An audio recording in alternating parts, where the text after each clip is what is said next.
네, 여야 지도부의 첫 시험대가 될 4.29 재보궐선거가 한 달이 앞으로 다가왔습니다. 특히 천정배 전 장관이 무소속으로 출마한 광주 지역이 상당히 뜨거워지고 있는데요. 최창렬 용인대 교수, 박태우 고려대 연구교수, 배종찬 리서치 본부장과 함께 이야기 나눠보겠습니다. 안녕하십니까? 안녕하십니까? 어서 오십시오.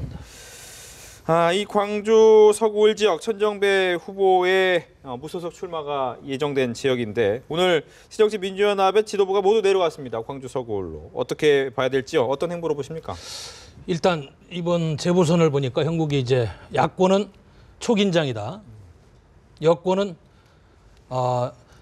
좀 긴장하는 것 같으면 속으로는 야권의 분열을 보면서 좀 안정하는 분위기다. 이런 분석이 가능하고 그래서 이제 과거에 야권 강세 지역에서 야권의 분열이 어떻게 나타나느냐 이런 큰 그림으로 그려지고 있습니다. 그런데 이제 네 곳 중에서도 광주는 특히 이제 천정배 의원이 탈당함으로써 만약에 천정배 의원이 무소속으로 승리한다면 문재인 당권 지도력에 큰 시험대에 오르고 다른 지역까지 파장이 있기 때문에 새정치민주연합으로서는 상당한 부담이 될 것입니다. 그래서 지금 총력을 지원해서 어제는 거기에 아시아문화도시법 통과 보고대회 겸 또 갔었고요.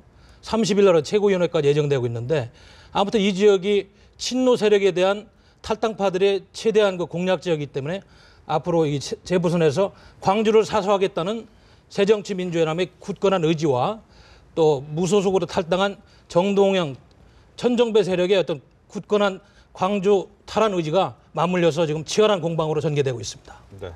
최 교수님. 일단 지금 네 군데에서 선거가 치러지지 않습니까? 네. 재보궐선거인데 인천 광화 지역을 제외하고는 어쨌든 전통적으로 야당이 유리한 지역이라고 합니다. 그리고 통합진보당 의원들이 당선된 곳이기도 한데 문제는 우리 박 교수님이 잘 설명하신 바와 같이 어쨌든 야권은 단일 대우로 선거를 치르기가 어려운 상황인 것 같습니다. 지금 국민 모임도 출마 가능성이 있어 보이고 특히 정동영 전 고문도 관악을에 여전히 출마 가능성을 열어두고 있는 상태란 말이죠. 네.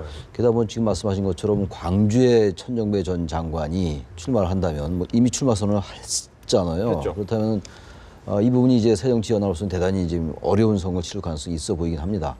그래서 오히려 지금 이 여건이 심리적으로는 오히려 차라리 좀 안정되는 상황인 것 같아요. 최소한 두 곳 정도 이기면 최소한 본전 이상이라는 생각을 하는 것 같습니다. 일단 인천 쪽이야 여당 의원이 당선됐던 곳이니까.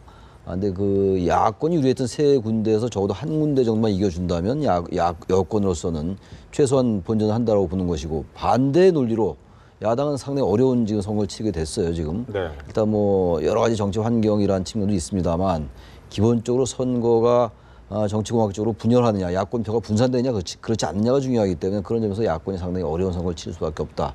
전체적인 총평은 그렇습니다. 네. 4월 보궐선거에서 새정치민주연합만 놓고 보면 가장 중요한 지역은 역시 단언컨대 광주 서구을입니다. 왜냐하면 지난해입니다. 730 보궐선거에서 순천 곡성에서 일격을 당했거든요. 예. 만약에 이 광주 서구을을 무소속 천정배 후보에게 내준다면 이격을 당하는 겁니다. 이 문재인 당대표의 이 지도부의 첫 시험대라고 할 수 있는 보궐선거에 큰 타격을 받을 수밖에 없거든요.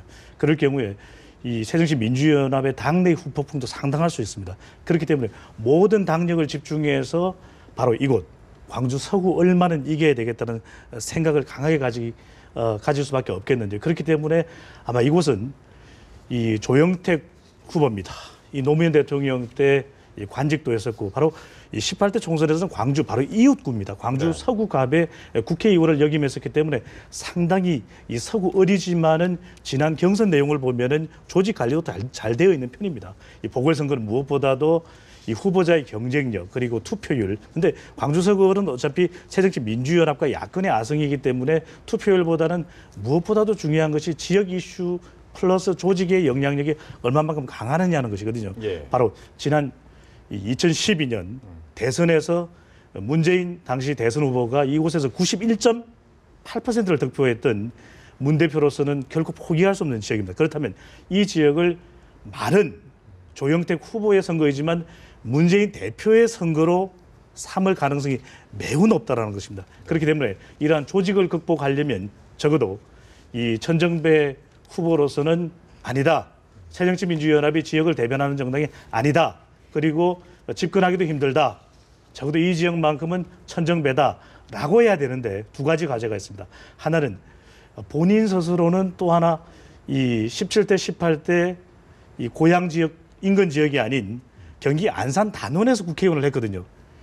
이제야 왜 고향이나 해야 되는 데에 대해서 충분히 또 답변을 내놓아야 되고 이 조직의 선거가 되는 보궐선거에서 얼마만큼 내 조직은 무엇인가 바람을 불러올 수 있는 뭔가 모멘텀이 있느냐. 특히 이 지역은 짧게 조금만 더 첨언을 드리면 이 상당히 또 지역구의 이 분포 자체가 특성이 상당히 유동적으로 최근에 바뀐 곳입니다. 그래서 이 서구 3선거구와 4선거구의 분위기가 또 다릅니다. 네. 이 화정동과 이 상무동의 분위기가 상당히 다르다는 점도 얼마만큼 디테일하게 누가 접근하느냐도 이 선거의 최종 득표에 영향을 미칠 것으로 보여집니다. 한 가지 첨언하고 싶은 것은요. 이 사실 이 선거가 특히 광주, 서울이 중요한 것은 지금 당의 권노갑 상임고문까지 나서서 과거에 그 정풍운동으로 자기를 축출한 찰당한 정동영 전 의원이나 천정배 전 의원을 비판하는 정도까지 와 있는데, 왜냐하면 만에 하나 이 선거에서 지금 천정배 무소속 후보가 이기면은 이게 이제 야권의 지형이 개편될 수 있는 건 촉매제가 될 수가 있습니다. 그렇지 않아도 장애에서 신당을 만들려는 일부 분열 세력들이 있기 때문에 내년 총선을 겨냥해 호남 지역이 잘못하면 양분될 수 있는 이런 촉매제가 되기 때문에 당내 그 모든 세력들이 지금 권노갑 상임고문뿐만 아니고 이런 분열의 조짐을 조기에 이렇게 차단하겠다는 의지로 총력전을 기울여서 아마 천정배 후보의 당선을 막는 전략으로 가고 있는 것 같습니다. 최 교수님 보시기에 좀 뭐 잠깐 이야기가 나왔지만 권노갑 상임고문이 원래 이제 정치에 대해서 그렇게 많은 얘기를 하는 편은 아니지 않습니까? 그런데 이번에 오히려 대놓고 얘기하는 이유는 어디 있다고 보시나요? 새정치연합이 뭐 두 분이 말씀하신 바와 같이 광주 서구 을에서 패배한다면은 야권 재편으로 연결될 수 있는 촉매가 될 수 있을 것 같아요. 네. 불과 얼마 전에 야당 그 분당 얘기가 많이 나왔었잖아요. 그렇죠. 근데 그 이후에 이제 여러 가지 정치 변수들이 좀 가라앉으면서 잠수하면서 이제 그러한 야권 분열에 대한 시나리오는 많이 이제 잠수한 상태입니다. 그럼에도 불구하고 아무튼 뭐라고 해도 지역 정당, 뭐 전국 정당 이런 얘기를 하더라도 야당에게는 광주라는 곳은 어쨌든 지역적인 기반일 뿐만이 아니라 어떤 당의 정체성의 근간이거든요. 여기서 만약에 제1야당이 패배한다는 것은 야당으로서 상상할 수가 없는 부분이죠. 그렇기 때문에 권노갑 고문이 평소의 행태와는 달리 상당히 적극적으로 나서고 있는 것 같아요. 만약에 야권이 이 부분에서 진다면 광주 서구 을에서 야권의 재편도 그렇고 다른 정치 변수 맞물린다면 정치권 전체 재편과도 연결될 수 있는 부분이라고 저는 생각을 합니다. 지금으로서 뭐 그런 변수는 대단히 적긴 합니다만. 네. 그 또 하나 문제는 문재인 대표로서는 아까 뭐 우리 배 부원장이 잘 설명하신 바와 같이 광주 서구 을에서 진다면은 지금 문 대표가 상당히 이른바 광폭 행보니 외연의 확장 이런 얘기를 합니다만 모든 것들이 다시 돌아갈 수가 있는 거거든요. 무위로. 그렇기 때문에 문재인 대표도 그렇고 이 부분이 권노갑 상임고문이 적극 나선 하나의 배경이 아닌가 이렇게 생각을 합니다. 네. 아마 이번 선거가 이루어진 이유 중에 하나는 옛 통합진보당이죠. 통합진보당 해산 때문에 그렇죠. 이제 두 군데 특히 관악을과 성남 중원 같은 경우에서는 두 의석이 비게 됐는데 여기 이상규 김미 전 의원 같은 경우에는 출마를 하겠다는 거죠. 그렇습니다. 지금 현재로 보면은 출마 의향이 강한 것으로 또 이 각종 여론조사나 또는 여론을 점검하는 그런 어떤 반응들을 보더라도 출마 의사가 나타나는 것으로 그렇게 비춰지고 있거든요. 네. 근데 이렇게 될 경우에는 두 가지의 과제가 주어지는데 일단 야권표는 분산된다라는 특성이 있습니다. 그렇기 때문에 야권표가 그 퍼센티지, 그 비율은 크지 않다 하더라도 지금 현재 새정치민주연합과 새누리당의 양당 대결 구도로 갔으면 하는 그런 새정치민주연합의 바램과는 상당히 또 배치될 수가 있다는 것이거든요. 그렇다면 보궐선거 특징상 야권이 상당히 강세 지역이었던 곳인데 관악을, 그다음에 광주 서구을, 그리고 성남 중원, 그럼에도 불구하고 이것이 표가 분산될 경우에는 상당히 어떻게 보면은 새정치민주연합으로서 어려울 수 있다. 네. 또 하나의 새누리당으로서는 바로 이 보궐선거에서 여러 가지 구도의 어떤 그 바람을 만들어내기는 쉽지 않은데 이 명확한 메시지를 새누리당은 오히려 던질 수가 있다는 겁니다. 종북 심판이라고 하는.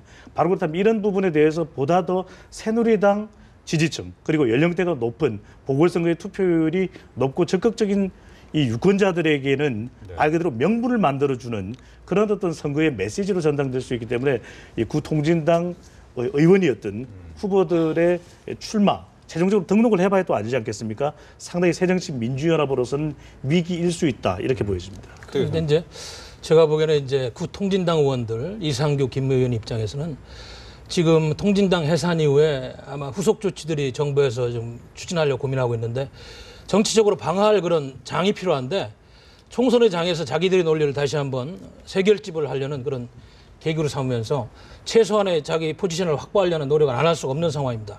물론 국민 대다수는 그 우리 사회에 존재하고 있는 종북 세력들에 대해서 이제 더 첨예한 인식을 하고 그들을 경계하는 그 수준이 높아졌습니다만은 아직도 우리 사회는 남남 갈등의 그런 한 축이 이러한 세력들의 언저리에서 통진당과 같은 그런 세력들에게 동정적인 표를 던질 수 있는 여지가 충분히 있기 때문에 아마 이런 세력들을 다시 결집하고 앞으로 그분들은 아마 공안정국이라고 이야기할지 모르겠습니다만 후속 조치에 대한 그런 방어용으로도 반드시 출마해서 세결집을 노릴 것이다. 저는 이렇게 분석이 됩니다. 네, 뭐 두 분이 같이 얘기했지만 어떻게 보면 프레임 자체가 종북 심판의 프레임이 생길 수 있단 말이죠. 이 부분 어떻게 작용하겠습니까?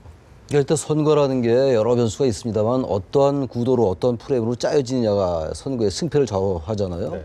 뭐 가장 중요한 이제 그 변수라는 게 야권으로서는 분산되느냐 표가 그 여부 그 말씀도 이제 하셨고 지금 이 여당은 지금 이번 선거를 100%는 아니다 하더라도 기본적으로는 종북 프레임으로 좀 가져가려는 그런 유혹을 아마 느낄 겁니다. 아마 그 이유는 지금 뭐 관악이라든지 성남 그리고 광주도 마찬가지입니다만 통일당 의원들이 당선됐던 곳이기 때문에도 그렇고 또 하나 새정치연합의 지난 총선 때 연대를 해서 이 통일당 후보들이 당선됐던 지역이란 말이죠. 그렇기 때문에 새정치민주연합을 통진당과 연대했던 정당이다라는 인식을 자꾸 부각시키려 할 겁니다. 아마 새정치연합이 바로 이 부분을 가장 조심해야 될 부분인데 네.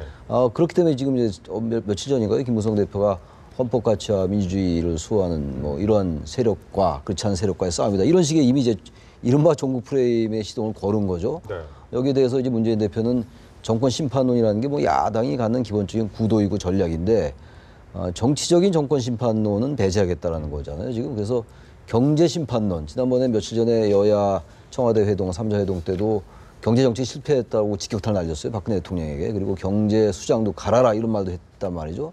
바로 이런 프레임, 종북 프레임 대 경제 정책 실패론 예. 이 두 가지가 각 선거구마다 어떻게 작동되느냐가 역시 더 중요한 변수일 것 같아요. 근데 저는 일정 부분 종북 프레임이 지금 뭐 완전히 유효하다고 얘기할 수는 없다 하더라도요. 지금 통진당과 새정치연합이 연대했던 정당이다라는 인식이 과연 맥혀 들어갈까?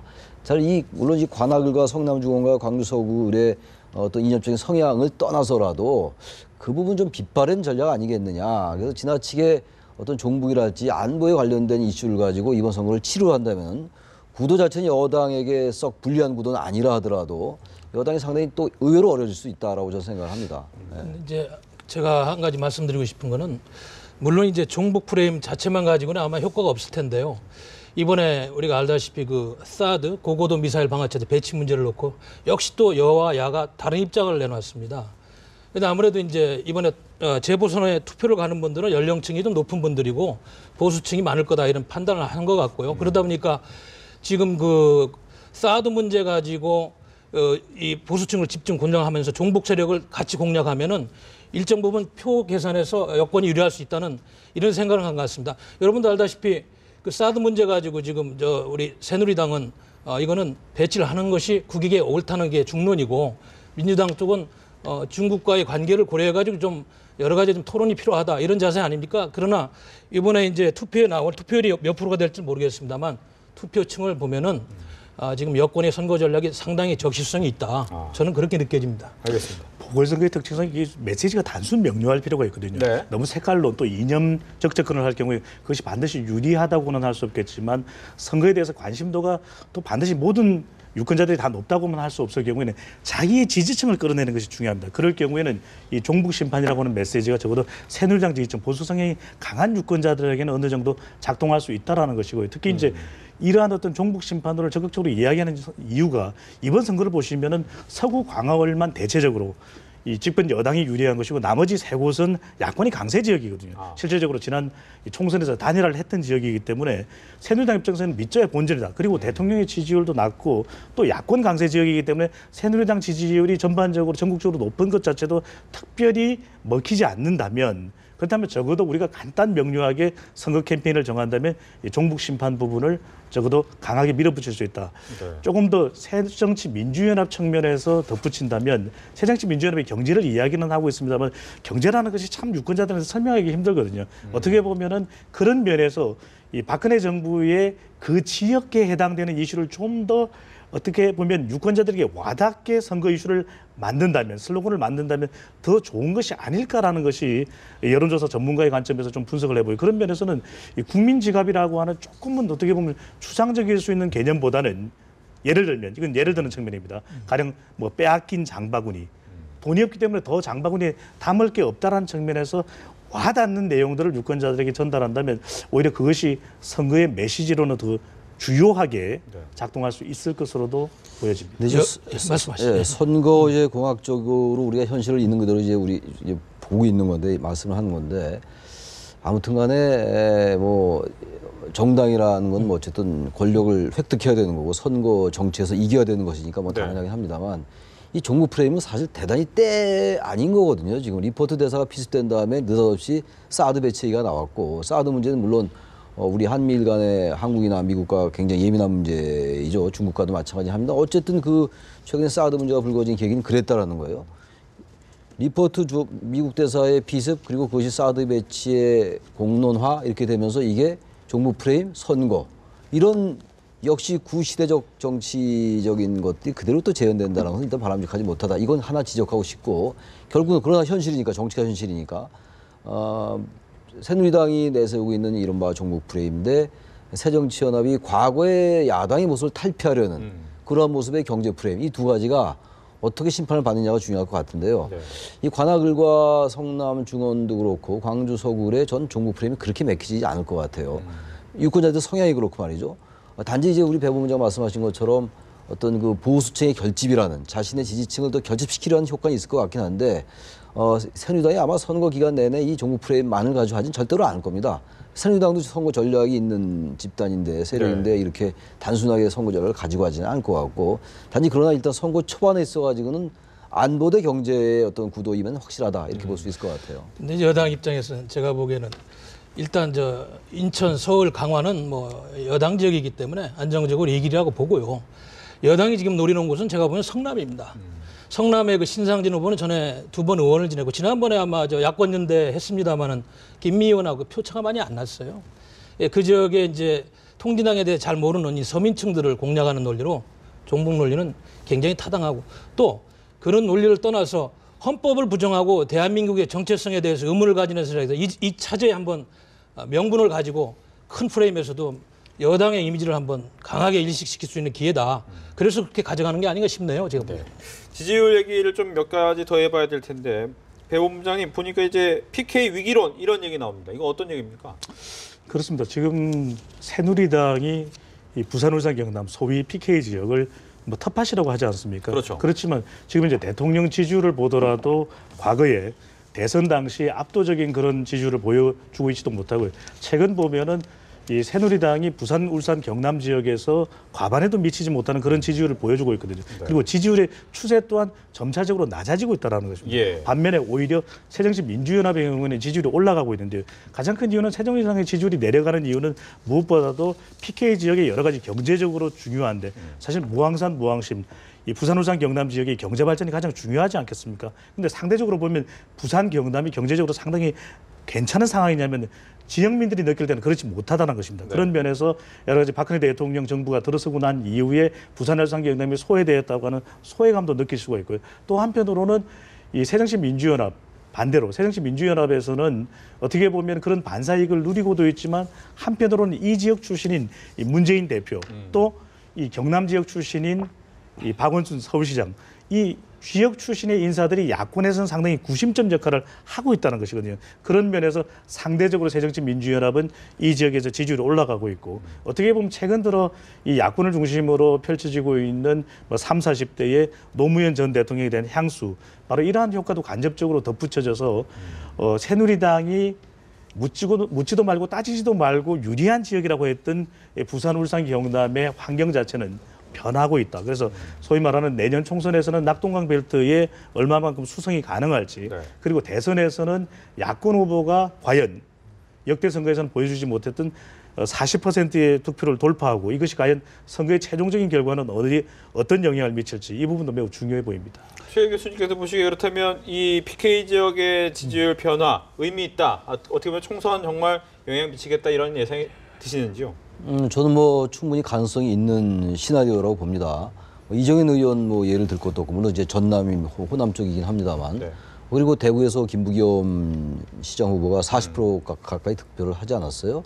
일단 어쨌든 간에 이 대구 경북 지역, 경남 지역 그리고 호남 지역에 있어가지고 철저하게 지역 패권주의에 입각한 이런 선거 구도는 네. 조금씩은 물론 아직도 길은 멉니다만 조금씩은 깨질 가능성도 있다. 후보에 따라서 그리고 선거가 치러지는 당시의 선거 환경, 정치 환경에 따라서 얼마든지 가능하다는 생각이 들어요. 바로 그 부분이 지금 뭐 선거 막상 임박해가지고 저 지도가 유지될지는 잘 모르겠습니다만 그나마 그러한 그 하나의 추세를 보이는 거라고 저는 생각을 합니다. 그래서 이제 선거제도라든지 정치제도 이런 것들이 정당제도 이런 것들이 만약에 같이 맞물려 준단 말이죠. 최근에 중앙선거관위가 제안한 뭐 권역별 정당 명부시 비례대표제라든지 석패율제도 이런 것들이 같이 도입이 돼서 정치제도가 보완이 되고 또 정치 환경이 변한다면은 철옹성처럼 굳던 이른바 영호남의 그 지역주의는 네. 완화될 가능성은 충분히 있어 보인다 이렇게 생각을 합니다.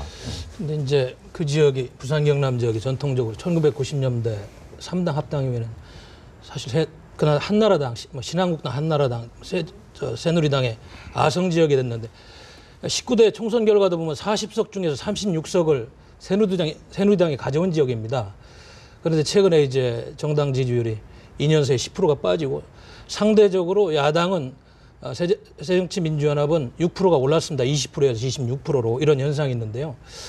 이거는 이제 부산 경남 지역의 수도권 동의현상, 수도권화 이런 말로 표현이 되고 있는데 일단 앞으로 우리 새누리당의 이제 우리 야당의 대선 후보자들이 어떻게 자리매김하고 네. 이 지역에서 민심을 갖고 가느냐 이것이 큰 변수가 될 것 같고 그 다음에 또 한 가지는 그동안에 이제 소외감을 느껴온 대구 경북 지역에 대한 상대적인 소외감이 앞으로 어떤 정책을 통해서 해소가 되느냐 이것도 아마 큰 변수로 작용할 것 같습니다. 네.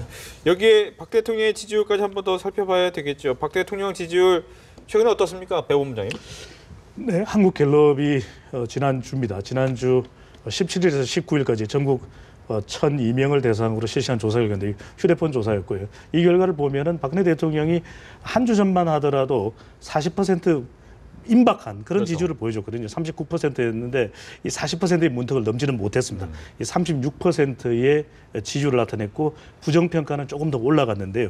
무엇보다도 주 초반 경우에는 대통령이 이완구 총리를 뭐 대신한 내용이긴 하겠습니다만은 이 부정부패 척결에 대한 사정 드라이브를 강력하게 걸면서 지지율이 이 상승 국면을 타는 것처럼 보여졌습니다만은 네. 주 후반, 주 중반 또는 주 후반 바로 이 사드 또 그리고 이 중국이 주도로 하는 AIIB 네. 이 아시아 인프라 투자 은행과 관련된 이런 외교 현안 이슈에 대해서 보다도 좀 이 명확한 입장을 밝히지 못함으로써 보수층을 중심으로 해서 지지율이 오히려 이 빠지는 그런 현상을 보이는데 대구 경북이라든지 이 60세 이상의 보수적 성향이 좀 강하다고 할 수 있는 이러한 이 국민들이 이 지지율이 빠지면서 대통령의 지지율이 소폭 하락하고 주춤했던 것으로 보여집니다. 어떻게 보면 외교 안보 관계에서만큼은 대통령이 좀 긍정평가를 받아왔던 부분이거든요. 그렇죠. 한 주 전과 비교하더라도 이 긍정평가 이후에서 한 9%포인트 정도 빠졌던 부분도 어떻게 보면은 이 미국과의 안보 관계 그리고 중국과의 경제적 관계에 있으면은 이 보수층이 뚜렷한 그런 시각을 대통령이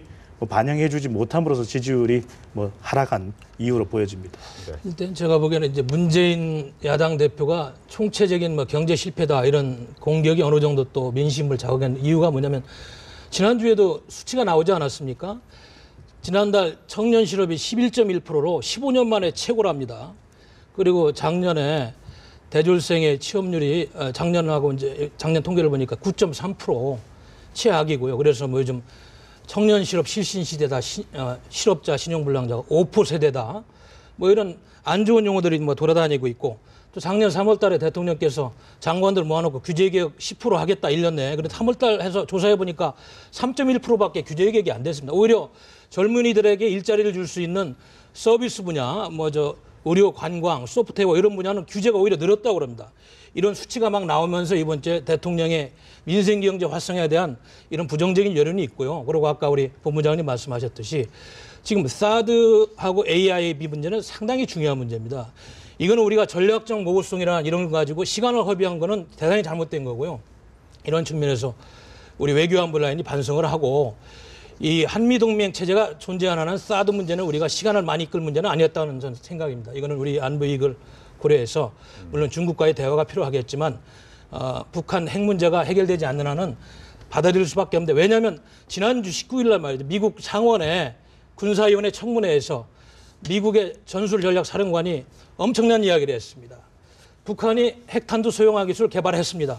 그래서 저는 이게 우리나라에서 보도가 안 되는 걸 보고 깜짝 놀랐어요. 이 이상 큰 뉴스가 없습니다. 대한민국 국민들한테. 안보가 없이 경제가 있습니까? 그런데 이런 엄청난 사안을 놓고 우리 정부가 시시하고 국민들한테 제대로 안 하려고 신문에서도 2면 3면 기사 이렇게 보도되는 걸 보면서 저는 우리 외교안보 라인이 적정한 대응을 못했다. 네. 그러니까 이런 것에 대한 하나의 부정적인 평가가 지금 지지율 3% 하락에 영향을 미쳤다. 저는 그렇게 느껴집니다. 저는 그래서 조금 생각이 다른데요. 네. 뭐 그런 면이 상당히 있겠습니다만 대통령의 지지율이 40%까지 육박했던 거는 일단 뭐 중동 순방의 어떤 그 긍정적 효과가 있다고 보고 그다음에 리포트 대사가 피습되면서 보수 세력의 결집 같은 것들이 나타났다고 저는 생각을 해요. 그러나 예. 그 이후에 그러한 어떤 지지율의 상승을 견인할 만한 계속 유지할 만한 그런 어떤 후속 변수나 요인이 부족했다라고 저는 생각을 합니다. 일단 그게 기본이고 그다음에 이완구 총리가 담화 발표한 그 부패 척결이 국민들이 그렇게 크게 대통령의 지지율 상승으로 연결되지는 않은 것 같아요. 그건 뭐 큰 의미는 별로 없다고 보는데 지금 이제 우리 박 교수님 말씀하신 것처럼 사드 문제 말이죠. 이건 지금 청와대가 얘기한 이른바 전략적 모호성이라는 거, 스트라테지컬 그 앰비규티 이거는 앰비규티 그것이 전 나름대로 좀 적당한 의미가 있다. 아니 긍정적 의미가 있다고 좀 보는 게 사드 문제는 절대로 이렇게 빨리 결정되는 문제가 절대로 아닙니다. 사드를 우리가 만약에 배치를 안 하면 마치 북한의 핵이 금방 날라오고 미사일이 터져가지고 우리 대한민국의 안보가 위태로워진다. 그렇지 않는 거거든요. 사드 문제라는 건 굉장히 다각도 생각을 해야 되는 거예요. 그래서 저는 이 사드 문제에 대해서 청와대가 전략적 모호성을 가지고 있는 건 오히려 전략적인 저는 접근을 잘하고 있는 거다라고 생각을 하는 것인데 이 사드 문제 때문에 대통령의 지지율이 안 올랐다라고 보는 건 전 조금 여론조사라는 측면에서 볼 때 적절치 않은 면이 있다고 말씀드리는 것이고 이런 또 정치적인 지지도 문제를 떠나서 사드 문제가 나왔으니까 말씀인데 사드 문제는 미국은 철저히 자신의 국익의 관점에서 얘기를 하는 거예요. 주한미군에 대한 보호 맞는 말이죠. 네. 저는 이런 생각을 하나 하고 싶어요. 이 사드가 됐건 이런 안보에 관련된 건요. 군사적 관점과 외교적 관점이 같이 가야 되는 거거든요. 군사적 관점 가지고만 접근하면 끝이 없습니다. 사드를 배치하면 중국의 입장에서 볼 때는요. 중국의 미사일이나 북한의 미사일을 미국이 다 막아내는데 자신들은 미국의 미사일을 막아낼 수 없다고 생각하는 거거든요. 우리 생각하고는 다른 거거든요. 우리는 절대 우리는 절대 우리가 공격할 리는 없으니까. 그러나 중국이나 북한은 공격을 받을 수 있다고 생각하는 게 군사적 관점이잖아요. 이러한 것도 해소하기 위해서는 외교적인 그런 전략과 같이 병행이 될 때 안보가 튼튼해지는 건데 너무 지나치게 사드 문제를 주한미군을 보호해야 된다는 당위성 그리고 당연히 우리가 북한의 핵과 미사일을 막아야 된다는 당위성 때문에 빨리 배치해야 된다. 이건 저는 너무 신중하지 못하다. 전 사드 배치하지 말자는 게 아니라 네. 사드 문제 같은 건 정말 국익을 고려해서 충분히 신중하게 생각해야 된다라는 말씀 반드시 좀 드리고 싶어요. 그런데요, 저는 이제 그 말씀도 오르신 말씀에 최 교수님 말씀에 동의하면서도 사드 배치 문제는 주한미군의 생명과 재산을 보호하지만 우리 국민의 생명과 재산을 보호하는 것이 급선무입니다. 왜냐하면 북한 핵이 지금 10개에서 15개로 개발된 게 추정되고 이제 소형화 기술까지 성공했다는 단계에서 지금 저희들이 지금 추진하고 있는 KAMD 킬체인 가지고는 지금 40km까지는 요격이 가능하지만 150km까지는 커버가 안 되지 않습니까? 이거는 지금 우리 안보 문제에 대해서 우리가 조금 경각심을 가질 필요가 있고 그리고 어차피 우리가 한미동맹 체제로 통일 이후까지 중국과 협상을 하고 견제를 해야 된다면 이 문제를 조기에 협상을 완료하고 차라리 AIIB 아시아 인프라 투자 문제 은행 투자 문제를 놓고 미국과 대화를 하면서 중국과도 TPP 환태평양 경제동반협정까지 차게 가입하는 그런 전략적인 구상으로 가서 시간을 낭비하지 않았어야 된다. 저는 외교적으로 그런 면에 대해서 좀 안타까운 생각을 갖고 있는 사람입니다. 아시아 인프라 투자개발은행과 사드 문제는 같이 상치되거나 등치될 문제는 아니거든요. 그러니까 중국의 AI 그 아시아 투자개발은행에 가입하는 대신에 미국에 사드 배치한다. 이런 것들은 전혀 전 받아들일 수 없는 얘기예요. 두 개를 다 우리가 아시아 투자개발은행 가입 안 할 수도 있고 사드 배치 안 할 수도 있고 반대로 다 할 수도 있는 거예요. 이걸 미국과 중국이라는 관점에서 볼 때 하나는 경제 문제고 하나 안보 문제인데 이 두 가지가 이렇게 바터식으로 얘기되는 것은 일단 전 뭐 전혀 맞지 않는다고 보는 것이고 네. 이 사드 문제 당연하죠. 우리의 안보를 당연히 보호해야 되는 것인데 그럼 사드 배치하면 북한의 모든 장사포나 방사능 다 막을 수 있습니까? 그거 아니지 않습니까? 바로 그렇기 때문에 군사적 관점과 외교적 관점이 같이 고려돼야 된다. 그래서 전 사드 배치를 막자라는 게 아니라 반대하는 게 아니라 사드 배치는 그야말로 군사적인 문제, 외교적인 문제, 안보적인 문제 다 고려해서 네. 그런 다음에 결정은 늦지 않는다. 지나치 미국의 그런 압력이나 압박에 직면해서 빨리 해야 된다. 이런 건 전 맞지 않는다 생각하는 거예요. 네. 아무래도 뭐 이런 부분 때문에 뭐 사드나 AIIB에 대해서 여야 뭐 정치권 내에서도 상당히 많은 의견이 달라지고 계속해서 토의는 있어질 것 같습니다. 이렇게 해서 최창열 용인대 교수, 박태우 고려대 연구교수, 배종찬 리서치앤리서치 본부장과 함께 정치권 이야기 나눠봤습니다. 오늘 이야기 잘 들었습니다. 감사합니다.